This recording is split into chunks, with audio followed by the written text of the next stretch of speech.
네, 오늘 저희 같이 나눌 하나님의 말씀은 로마서 12장 1절과 2절에 있는 말씀입니다. 로마서 12장 1절과 2절 말씀입니다.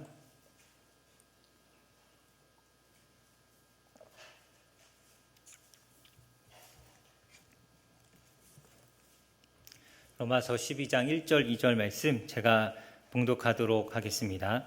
그러므로 형제들아 내가 하나님의 모든 자비하심으로 너희를 권하노니 너희 몸을 하나님이 기뻐하시는 거룩한 산 제물로 드리라. 이는 너희가 드릴 영적 예배니라. 너희는 이 세대를 본받지 말고 오직 마음을 새롭게 함으로 변화를 받아 하나님의 선하시고 기뻐하시고 온전하신 뜻이 무엇인지 분별하도록 하라. 아멘. 네, 저희가 오늘은 예배에 대해서 우리 잠깐 살펴보는 시간을 좀 갖도록 하겠습니다. 우리가 지난주까지 이제 에베소서 말씀을 같이 살펴봤는데요. 새로운 또 성경을 시작하기 전에 예배에 대해서 먼저 우리가 좀 개념을 좀 잘 정리하고 같은 어떤 예배가 이런 것이구나 좀 같이 공유할 수 있으면 좋겠다 싶어서 오늘 주제를 예배로 좀 잡아봤습니다. 예배가 여러분 무엇일까요? 예배에 관한 책들이 굉장히 많더라고요. 그래서 제가 이 예배에 대한 설교를 준비하면서 한 20권 가까이 되는 예배에 대한 책들을 이렇게 쭉 이렇게 살펴봤는데 굉장히 책도 많고 제가 다 보지도 못했지만 예배에 대한 정의도 굉장히 다양하게 있습니다.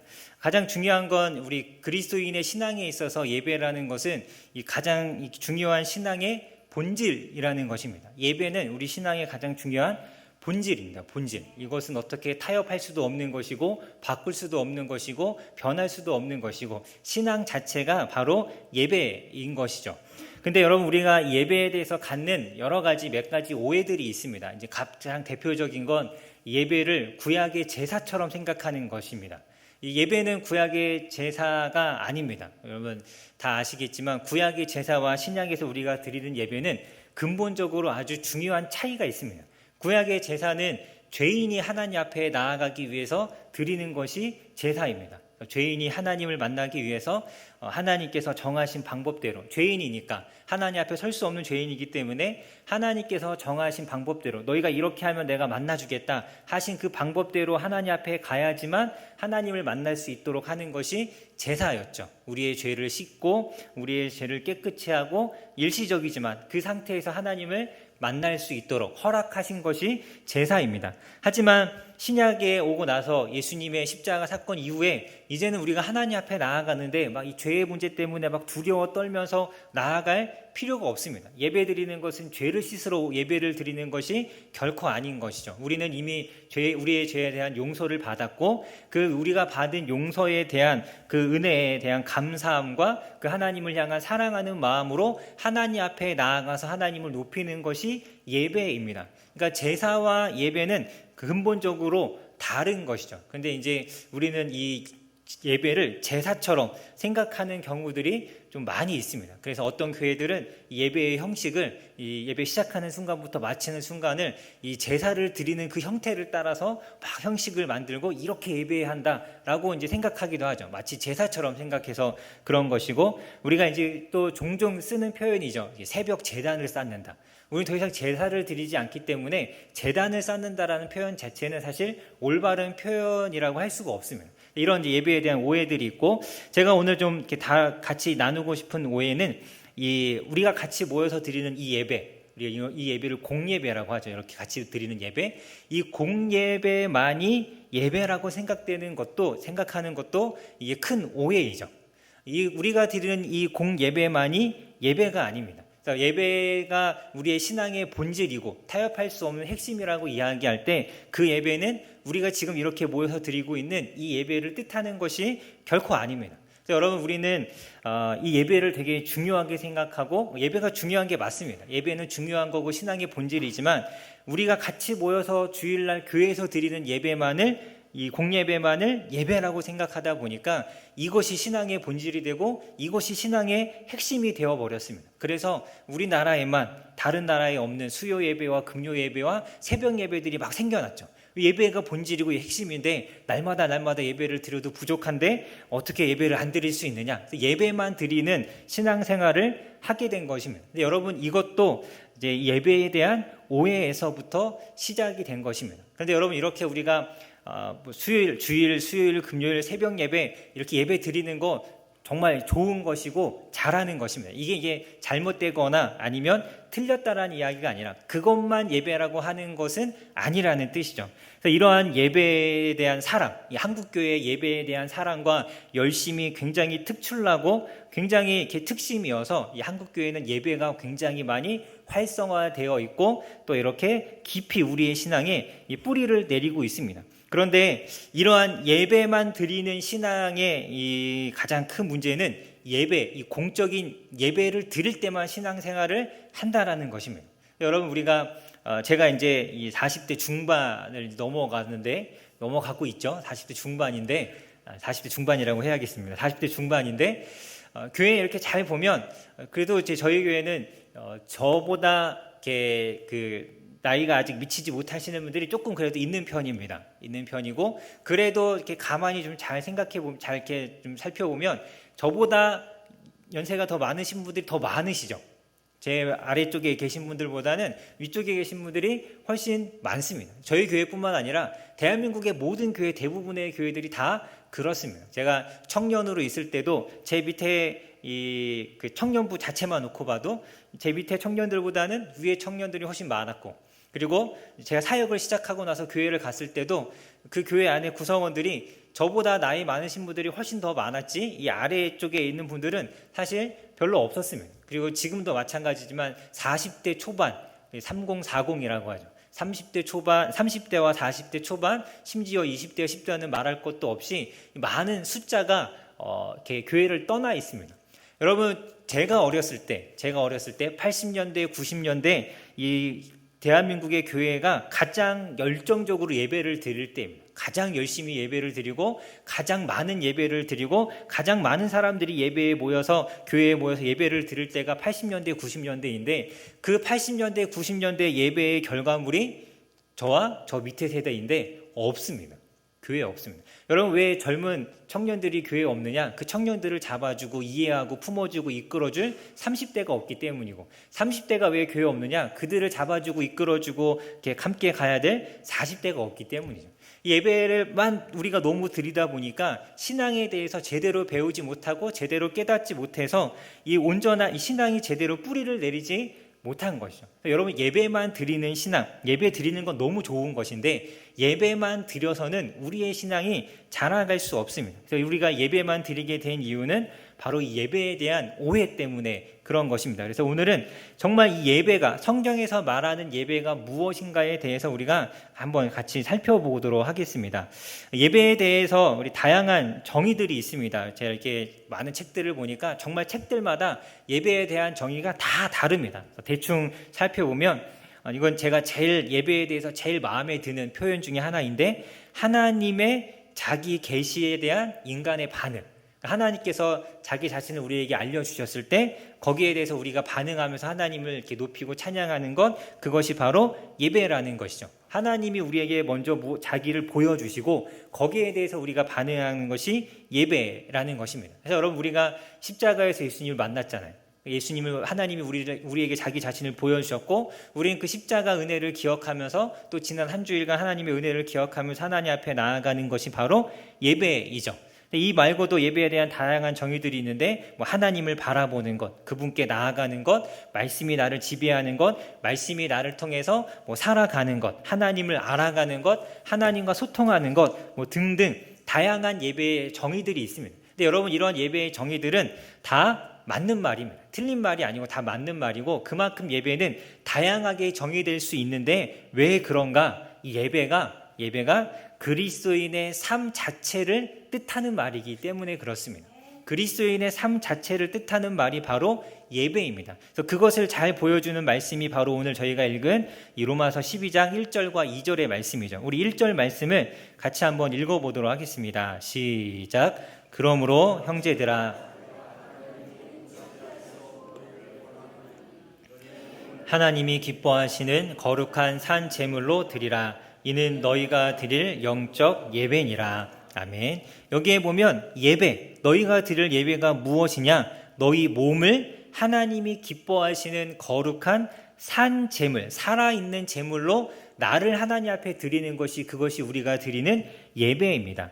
구약의 제사는 제물을 죽여서 하나님 앞에 그 피를 가지고 나아가서 하나님 앞에 드리는 것이 제사였죠. 그래서 구약의 제사는 죽여야 했습니다. 제값으로 죽어야 했죠. 근데 오늘 보니까 오늘 말씀에는 살아있는 제물로 드리라고 합니다. 내가 살아있는데 어떻게 나를 하나님 앞에 제물로 드릴 수 있습니까? 이 말은 살아있는 나의 삶, 나의 인생 자체를 하나님 앞에 드리는 것이 그것이 예배라는 뜻이죠. 그러니까 여러분 나의 삶, 나의 이 살아있는 나의 생명, 살아가는 나의 삶 모든 순간을 하나님 앞에 드리는 것, 그것이 바로 예배입니다. 예배. 이 말씀이라는 말씀이라는 검으로 우리 자신을 찔러서 우리의 이렇게 이 안에 죄악된 것들을 죽이고 나의 어떤 연약함을 죽이고 어떤 이 가치관, 세상적인 가치관, 나의 고집, 나의 어떤 생각, 욕심, 내 마음의 분노, 이런 누군가를 미워하는 마음들, 이걸 말씀의 칼로 죽이고, 그렇게 죽이고 나서 하나님이 원하시는 사랑과 용서와 섬김과 순종과 이러한 삶의 모습으로 하나님 앞에 드리는 것, 오늘 말씀해 보면 기뻐하시는 제물이 되어야죠. 내가 원하는, 내가 기뻐하는 삶이 아니라 하나님이 기뻐하시는 삶을 살아내는 것이, 그래서 하나님께서 그 삶을 기뻐하시면 그것이 바로 예배가 되는 것이죠. 그래서 여러분, 예배라는 것은 바로 우리가 살아가는 삶인 것입니다. 그래서 그렇기 때문에 우리가 같이 모여서 드리는 예배에도 왜 예배는 드리는 것인데 왜 우리가 설교를 듣느냐? 하나님의 말씀을 들으면서 내 안에 그 말씀대로 살아가지 못하는 내 모습을 보고 회개하는 거예요. 회개하고 그런 이 죄된 성품을 죽이고 하나님이 말씀하신 대로 새로운 성품으로 나를 바꾸어서 그 삶을 살아내기 위해서 말씀을 듣는 것입니다. 그래서 예배에서 중요한 것이 말씀이고 예배의 시간에 제일 꼭 필요한 것이 이 설교 시간인 것이죠. 설교 시간이 그러면 왜 이렇게 길어야 하느냐? 그거는 이제 제가 죄송합니다. 짧게 할 수도 있는데 그건 죄송하지만 설교가 말씀이 있어야 하고 그 말씀으로 나를 새롭게 변화시켜서 하나님 말씀으로 자기를 계시한 것이죠. 변화시켜서 그 말씀에 순종하는 삶을 살아내는 것, 그것이 바로 예배입니다. 우리 오늘 2절 말씀도 같이 한번 볼까요? 2절 말씀 같이 읽어보겠습니다. 시작. 너희는 이 세대를 본받지 말고 오직 마음을 새롭게 함으로 변화를 받아 하나님의 선하시고 기뻐하시고 온전하신 뜻이 무엇인지 분별하도록 하라. 이 예배, 나의 삶을 하나님 앞에 드려야 되는데 그럼 이 삶을 어떻게 사는 것이 예배의 삶인가? 바로 2절의 말씀에 있는 것처럼 이 세대를 본받지 않는 것.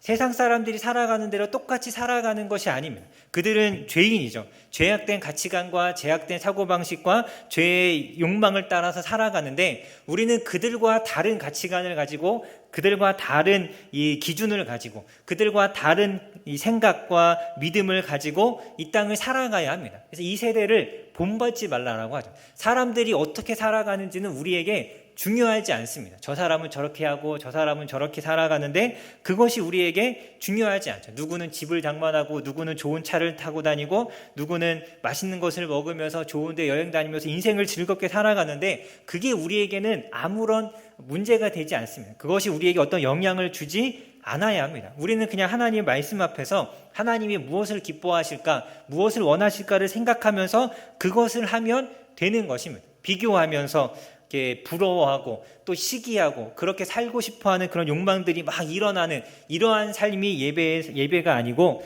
하나님의 말씀에, 우리 2절 말씀에 보면 마음을 새롭게 함으로 변화를 받아, 우리 성령께서 우리 안에 임하셨을 때 우리의 마음을 새롭게 하시죠. 그 변화된 심령으로 하나님의 선한, 하나님 앞에 선한 것, 올바른 것, 그리고 기뻐하시는 것, 그리고 온전한 그 하나님의 원하심이 무엇인지를 분별해서 그것을 행하는 것이 바로 예배인 것입니다. 그것이 예배이죠. 우리의 삶, 하나님이 기뻐하는 삶을 살아가는 것.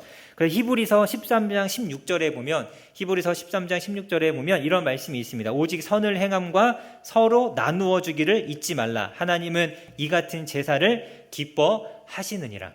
하나님은 우리의 삶이 선을 행하는, 하나님이 원하시는 선을 행하고 다른 사람들을 돌아보고 믿음이 연약한 자들을 일으켜 세우고 하나님께로 이끌어오고 이렇게 살아가는 그 삶 자체를 하나님이 기뻐 받으신다라고 말씀합니다. 그래서 여러분, 사도 바울이 이렇게 고백하잖아요. 이제는 내가 사는 것이 아니고 오직 내 안에 그리스도께서 사는 것이야. 삶. 예수님이 내 안에 계셔갖고 예수님이 이끄시는 대로 따라가고 예수님이 원하시는 대로 행하고 나의 어떤 이 욕심, 나의 욕망, 나의 정욕, 어떤 나의 이런 마음의 감정들, 이걸 다 죽이면서, 말씀으로 이걸 죽이면서 내 안에 예수님만이 살아있고 그 예수님이 이끄신 대로 내가 살아가는 것이 바로 예배인 것입니다. 예배. 여러분, 예배는 공적으로 모여서 이렇게 교회에 모여서 드리는 이 예배만이 예배가 아니라 예수님을 믿는 내가 살아가는 삶 전체가 예배인 것이에요. 예배. 그래서 여러분, 예배라는 이 단어의 뜻도 헬라어나 히브리어 다 똑같은데 이 단어의 뜻이 무엇이냐면 엎드리다, 복종하다, 섬기다라는 뜻입니다. 하나님 앞에 엎드려서 하나님의 말씀을 듣고 복종하는 것, 그분을 섬기는 것이죠. 우리 한글로 이 한자죠. 예배. 예도 예자에 이 절할 배자. 하나님 앞에 예를 갖추어서 하나님 앞에 엎드리는 것, 그분의 뜻을 따르겠다라는 뜻이죠. 그것이 바로 예배입니다. 예배.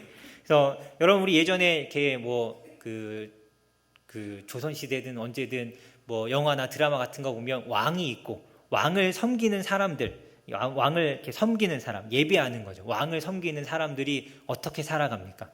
왕이 원하면 하고, 왕이 명령하면 하고, 왕이 싫어하면 하지 않고, 도대체 왕이 무엇을 원할까 생각하면서 이 왕이 원하는 대로 살아가려고 하는 것이 신하의 삶이고, 그것이 섬김이고, 그것이 예배인 것입니다. 예배. 그래서 여러분, 우리는 이 하나님을 섬기는 삶, 나의 모든 삶이 예배라는 것을 우리가 반드시 기억해야 합니다. 그래서 여러분, 제가 예전에 예배에 대해서 넓은 의미의 예배와 좁은 의미의 예배가 있다라고 말씀을 드린 적이 있습니다. 저는 사실 이 표현을 이렇게 썩 좋아하는 표현은 아닌데, 이 넓은 의미의 예배라는 것은 예배의 본래 의미, 그리스도인의 삶을 뜻하는 것이고, 좁은 의미의 예배라는 것은 우리가 이렇게 모여서 드리는 이 예배, 우리 흔히 공예배라고 하는 이 예배를 뜻하는 이제 표현입니다. 왜 그러냐면 이미 예배라는 단어 자체를 삶이라고 생각하지 않고 이렇게 모여서 드리는 예배라고 너무나 많이들 생각을 하고 계시기 때문에 제가 쓰는 예배라는 용어와 다른 사람들이 쓰는 예배라는 용어가 이렇게 혼란이 생길 수 있잖아요. 그래서 이제 표현을 그렇게 구분을 짓기 위해서 한 것이죠. 넓은 의미의 예배, 이것은 삶을 뜻하고 예배의 본래 의미죠. 좁은 의미의 예배라는 것은 이제 우리가 같이 모여서 드리는 이 예배, 이런 공예배를 뜻하는 것이라고 제가 이렇게 이야기했던 적이 있습니다. 많은 사람들이 이 예배를 좁은 의미의 예배로만 생각을 하지만 이거 틀린 것은 아니지만 그것이 예배의 전부는 아닌 것이죠. 이것도 예배고 저것도 예배입니다. 이것이 같이 가야 하는 것이죠. 그렇게 생각할 때 예배가 신앙의 본질이 됩니다. 그렇게 생각해요. 예배가 하나님 앞에 드려진 나의 삶이라고 생각하면 예배는 타협할 수 없는 우리의 신앙의 본질이 되는 것이죠. 본질이 됩니다. 물론 이 예배에는 성공과 실패라는 것이 있을 수 없습니다. 여러분, 어떻게 종종 물론 제가 이렇게 이야기하면 확 싫어하시는 어떤 분들도 계실 수 있지만 예배에 성공해야 된다. 성공하는 예배를 드려야 된다. 여러분, 구약의 제사는 성공과 실패가 있었습니다. 하나님께서 원하시는 대로 했느냐, 하나님께서 원하시는 형식을 다 갖추었지만 그 마음이 정말 하나님이 기뻐하시는 마음으로 드렸느냐에 따라서 하나님이 제사를 받으시기도 하고 받지 않으시기도 했죠. 그래서 아모스나 이사야서나 호세아서에 보면 하나님께서 제사를 원하지 않는다, 순종이 제사보다 낫다, 듣는 것이 수장의 기름보다 낫다라고 사무엘도 이야기하잖아요. 아무리 형식을 갖추어도 하나님 앞에 합당하지 않은 제사가 될 수 있습니다. 그것이 구약의 제사이지만 예배는 하나님 앞에 드려지는 나의 삶이기 때문에, 믿음으로 살아내는 나의 삶이기 때문에 성공과 실패라는 것은 없습니다. 조금 더 잘하고 못할 수는 있지만 하나님께서 안 받으시는 나의 삶이라는 것은 없는 것이죠. 우리가 회개하고 나아갈 때마다 하나님은 우리의 삶 자체를 다 받아주십니다. 여러분, 이런 어떤 이 제사적인 생각과 이 공예배만 예배라고 하는 이런 생각들을 우리가 조금은 이렇게 좀 깨뜨릴 필요가 있습니다. 우리 지금 우리가 그러면 이렇게 드리는 이 예배, 우리가 이렇게 다 같이 주일날 모여서 예배를 드리잖아요. 이 예배가 도대체 언제부터 어떻게 시작이 되었느냐? 이것을 이렇게 연구하고 막 찾아본 이 많은 책들도 있고 학자들도 많이 있는데 결론이 무엇이냐? 알 수 없다라는 것입니다. 도대체 이 예배의 형태는 언제부터 시작이 되었느냐? 정확하게 알 수 없습니다. 특히 우리 사도행전 2장에 보면 우리 지난 4월달에 사도행전 말씀을 같이 살펴봤는데 사도행전 2장 끝부분에 가면 오순절 성령 강림 사건 이후에 베드로가 설교하고 5천 명이 회개해서 돌아와서 같이 이제 교회가 세워지잖아요. 그때 그 말씀을 잘 보면 그들은 날마다 마음을 같이하여서 성전에 모이기를 힘썼다라고 되어 있습니다. 특별히 어떤 한 날을 정해서 예배를 드리기에 모이는 것이 처음부터 생겨난 것이 아니라는 것이죠.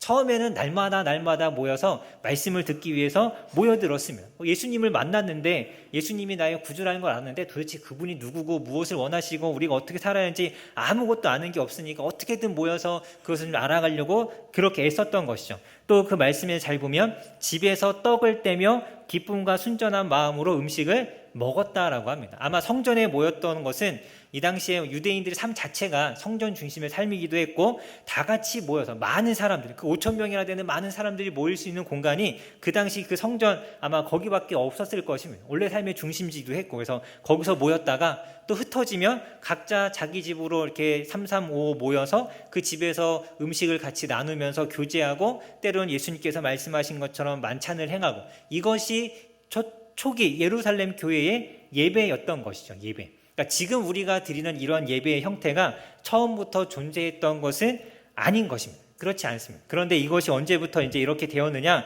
그 유래가 다양하게 유래가 다양하게 해석이 되지만 정확한 건 없습니다. 근데 가장 이제 우리가 유추해 볼 수 있는 건 이 예루살렘 교회가 나중에 이제 흩어지고 결국은 다른 유대인들처럼 각각 지역에 있는 회당을 중심으로 이들이 모일 수밖에 없었습니다. 그리고 기독교 초창기에는 유대교와 기독교의 구분이 크게 많이 없었기 때문에 그리스도인들도 회당에서 모이는 그 안식일 모임 참여해서 같이 이렇게 말씀을 나누고 그런데 아무래도 믿음이 다르니까 함께 말씀을 나누기가 어렵잖아요. 그래서 또 다시 따로 그 다음날 이제 지금의 이제 일요일 주일이죠. 또 모여서 같이 그리스도인들끼리 이제 같이 또 모임을 갖기 시작하고 그러다가 유대인들이 유대교에서 기독교를 완전히 이단으로 결정을 해버리고 나서는 이제 그리스도인들이 회당에 갈 수가 없어졌습니다. 그래서 회당에서의 이 안식일 모임은 이제 사라지고 일요일날 주일날 드리는 이 모임만이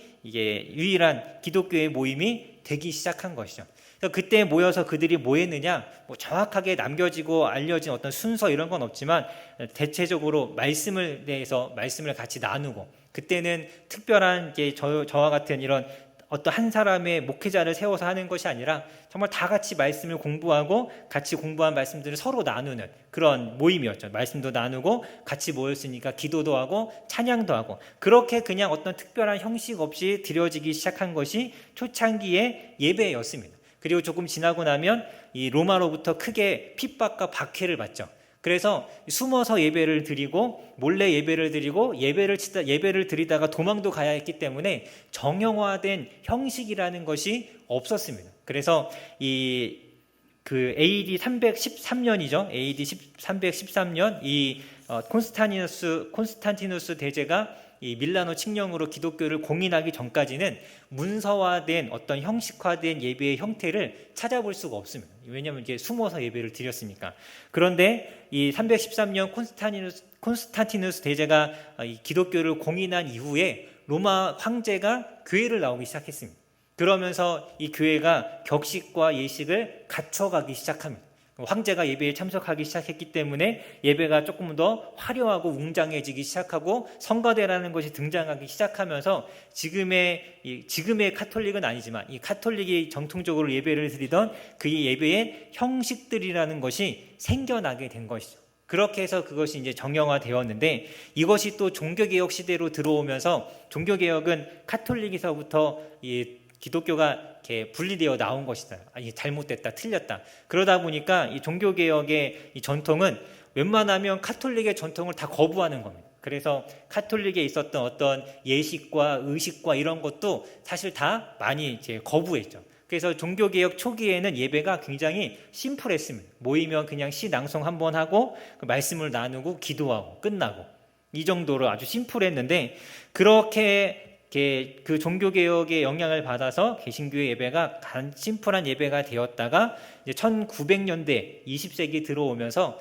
이런 여러 가지 이 카톨릭에 있던 전통이 다 틀린 건 아니다. 예배의 어떤 예전과 의식도 어떤 중요한 역할을 할 수 있다라는 이런 신학적인 이런 어떤 깊이가 생겨나면서 다시 이제 예배가 형식을 갖추기 시작한 거죠. 그래서 결론은 무엇이냐? 우리가 드리는 이 공예배라는 것은 정답이라는 것이 아니라는 것입니다. 원래부터 이렇게 했던 것이 아니라 그 시대마다 그때마다 필요에 따라서 형태가 달라졌고 그 시간과 모임도 달라지면서, 그렇지만 명맥을 유지해 온 것이 바로 우리가 드리는 예배인 것이죠. 이 공예배라는 것이 그런 것입니다. 그래서 그러면 예배는 기본적으로 우리의 삶인데, 그런 어떤 언제든지 그 상황과 형편에 따라서 형태가 달라질 수 있고 어떤 이 모양이 달라질 수 있는 예배를 본질이라고 생각하게 되면 이것이 우상이 되어버릴 수 있습니다.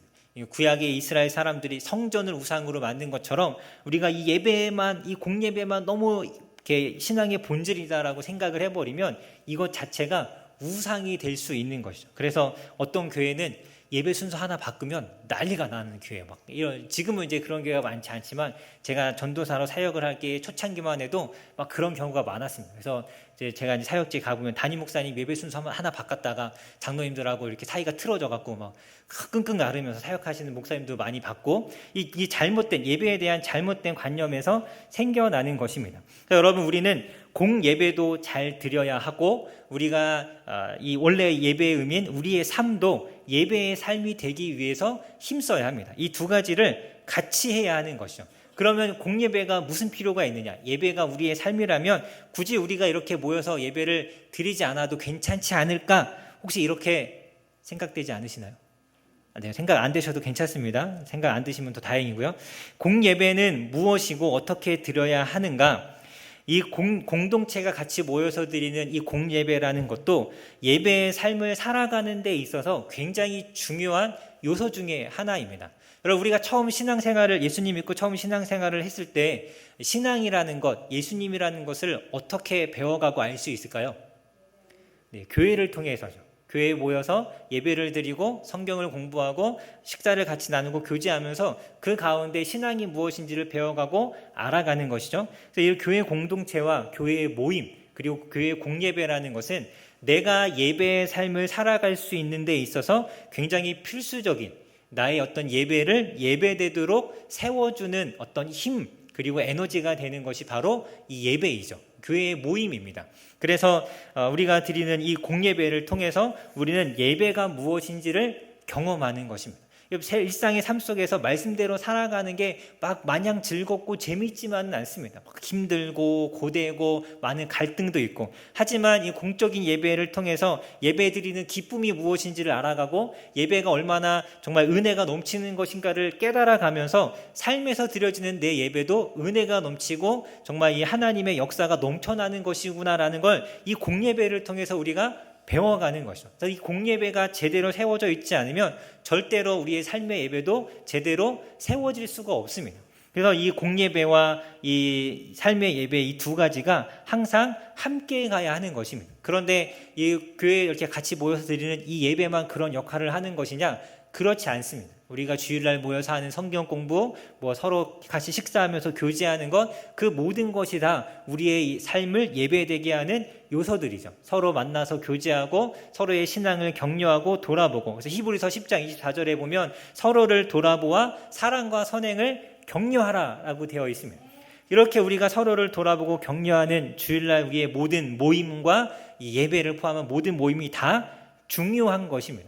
주의를 지켰다라는 건 이 자리에 와서 예배 시간에 예배만 드리고 가는 것을 의미하는 것이 아니라 교회 공동체 안에 들어와서 함께 교제하고 함께 예배하고 같이 식사하면서 서로를 돌아보고 또 말씀으로 서로를 권면해주고, 때로는 특별한 누군가가 기도가 필요할 때 그 사람을 위해서 간절히 다 같이 기도해주고, 이러한 것들이 모두가 다 예배가 되는 것입니다. 여러분, 교회에서 식사하는 거 예배입니다. 여러분 교회에서 사람들과 만나서 삶을 나누고 교제하는 것, 그것도 예배입니다. 물론 이제 교제한다고 이렇게 앉아갖고 막 드라마 예배, 뭐 어떤 연예인이 잘생겼냐, 요즘 이정재냐, 장동건이냐, 막 이런 송중기냐, 막 이런 얘기하는 게 아니라 정말 우리의 신앙의 삶, 내가 정말 믿음대로 살아가는데 어떤 게 힘들었는지, 또 나는 하나님을 위해서 살아가기 위해서 어떠한 도전을 했는지, 이런 것들을 서로 같이 나누면서 격려해주고, 아 나도 그렇게 살아갈 수 있겠구나, 이런 도전도 받고, 이것이 다 예배가 되는 것입니다. 예배. 여러분, 초대교회 공동체는, 그래서 초대교회 공동체는 그 교회의 성도가 되기까지 보통 3년의 이 교육을 받았다고 합니다. 이렇게 이 초대교회 이렇게 문서들을 잘 보면 한 사람이 교회에 등록을 해서 이름을, 교회의 구성원으로 이름을 올리기까지 최소 3년의 시간이 걸렸습니다. 3년의 시간 동안 말씀을 교육하고 배우고 훈련하면서, 특히 로마의 박해를 받을 때잖아요. 정말 이런 박해 속에서도 믿음을 이렇게 양보하지 않고 타협하지 않고 흔들리지 않고 확실하게 그리스도인으로 자신의 생명을 내어주면서까지 믿음을 지킬 수 있겠다라는 확신이 들었을 때 정식 교회의 멤버로서 이름을 올릴 수가 있었습니다. 여러분, 교회 명부에 이름을 딱 이렇게 올리는 등록 교인이 되었는데, 로마 정부에서 그 명단을 확보하면 그 사람은 죽는 겁니다. 그러니까 명부에 이름을 올린다라는 건 난 하나님을 위해서 죽어도 괜찮다라는 신앙의 고백이었던 것이죠. 그래서 3년의 시간을 두고 교육을 하고 훈련을 하고 신앙 구원의 확신을 확인하고, 이렇게 해서 이 믿음의 사람으로 세운 것입니다. 물론 이 3년의 시간이 짧지 않기 때문에 때로는 이것을 힘들어하거나 아니면 적응을 하지 못해서 떨어져 나간 사람들이 있을 수 있습니다. 하지만 분명한 것은 그 3년의 그 훈련과 교육과 확실한 믿음의 터 위에 자신의 신앙을 세운 사람들은 결코 그 삶이 흔들리지 않는다라는 것입니다. 그러한 사람들의 신앙은 그 삶 자체가 너무나 하나님이 기뻐하시는 예배의 삶이 되는 것이죠. 그들이 모여서 같이 드리는 공동체의 예배는 뜨거울 수밖에 없고 감동이 넘칠 수밖에 없습니다. 이 확고한 신앙, 타협하지 않는 믿음의 삶이 따라오기 때문입니다. 자, 여러분, 로마의 그런 어떤 이 핍박과 박해, 사자굴에 던져질 것이냐, 예수를 부인할 것이냐라는 이 협박 속에서도 믿음을 지킬 수 있었던 초대교회 성도들이 믿음을 지키며 그렇게 수많은 사람들이 원형 경기장에 사자의 밤으로 던져질 수 있었던 힘이 바로 여기에 있습니다. 공동체의 결속력과 힘, 신앙의 교육, 그들의 이 공적인 모임과 예배. 여러분, 우리가 이 주일날 이렇게 모이는 이 모임을 소중하게 여겨야 합니다. 같이 예배 드리는 거 귀하게 여겨야 하고, 성도들과 같이 교제할 수 있는 것을 정말 이렇게 기다려야 하죠. 사모해야 하고, 정말 중요한 시간입니다. 이 시간들을 통해 우리가 될 수 있으면 어떤 신앙의 유익을 얻어갈 수 있을까, 어떤 신앙과 영적인 도전을 받을 수 있는가, 이런 것들을 생각하고 우리가 이 자리에 모여야 하고, 그렇게 서로를 돌아보며 격려하는 삶을 살 수 있어야 합니다. 예배만, 공적인 예배만, 우리가 드린 좁은 의미의 예배만 강조하다 보면 예배 드렸으니까, 다 했으니까 집에 가잖아요. 이제 예배만 드리고 가신다고 제가 뭐라고 하는 건 절대 아니고요. 네. 이왕이면 식사도 하고 교제도 하고 하는 이런 이 모임, 공동체 안의 이 결속력이 중요하다라는 것이죠. 그것이 잘 세워져야 한 주일간 우리의 삶이 예배의 삶이 될 수가 있습니다. 그래서 여러분, 우리가 이 예배의 이 정의, 그리고 이 공적인 예배와 교회 공동체가 왜 필요한가, 우리가 이렇게 잘 살펴봤는데, 여러분, 우리가 이 예배의 나의 삶이 예배가 되도록 우리가 많이 힘써야 합니다. 힘써야죠. 여러분, 우리가 일상에 돌아가서 살아가는 삶 자체가 예배이잖아요. 그래서 여러분, 만약에 학생이라면 공부하는 것 그 자체가 예배가 되어야 합니다. 직장에서 일하고 있다면 내가 일하는 것 자체가, 그것 자체가 예배가 되어야 합니다. 가정에서 가족들과 함께하는 그 모든 시간들이 예배가 되어야 하죠. 여러분, 학교에서 학생으로서 이렇게 학교에서 예배를 드리고, 직장인으로서 직장에서 예배 드리고, 가정에서 가정 예배 드리는 그 예배도 예배이지만, 그냥 그 자체가 다 예배가 되어야 합니다. 내가 학생이라는 신분이 어떤 학생이고 내가 어떤 회사에 속한 직장인이고 여러분 그것은 다 하나님께서 나를 거기에 허락하시고 보내신 것이죠. 하나님의 나를 보내신 그 자리에서 하나님께서 맡기신 일에 최선을 다해서 하나님께 순종하면 그것이 무엇이죠? 예배가 되는 것입니다. 그러니까 학생은 공부하는 것 자체가 예배입니다. 성실하지 않고 게을리한다면 예배가 아닌 것이죠. 내가 주어진 직장에서 성실하게 열심히 책임감 있게 일하지 않는다면 그것도 예배가 안 되는 겁니다. 우리는 그렇게 열심히 해야 합니다. 가정에서는 남편으로, 아내로, 아버지로, 자녀로서 자기가 해야 될 본분, 하나님의 말씀대로 다 하는 것, 그것 자체가 예배가 되는 것이죠. 더 나아가서 내가 왜 공부하는지, 내가 무엇을 위해 일하는지, 이게 하나님을 위한 것인지 나를 위한 것인지를 분명히 해야 합니다. 내가 공부하는 것도 일하는 것도 하나님을 위한 것이고, 내가 어떤 직업을 가져야 되는 것도 그 자리에서 하나님을 드러내기 위한 것이라는 이 개념이 분명해야죠.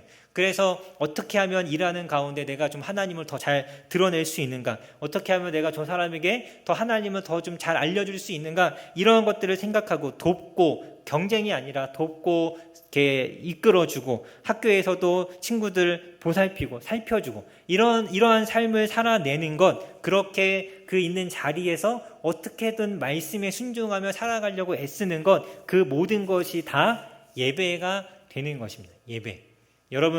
여러분의 삶이 이 하나님이 기뻐하시는 예배로서 잘 드려지고 있습니까?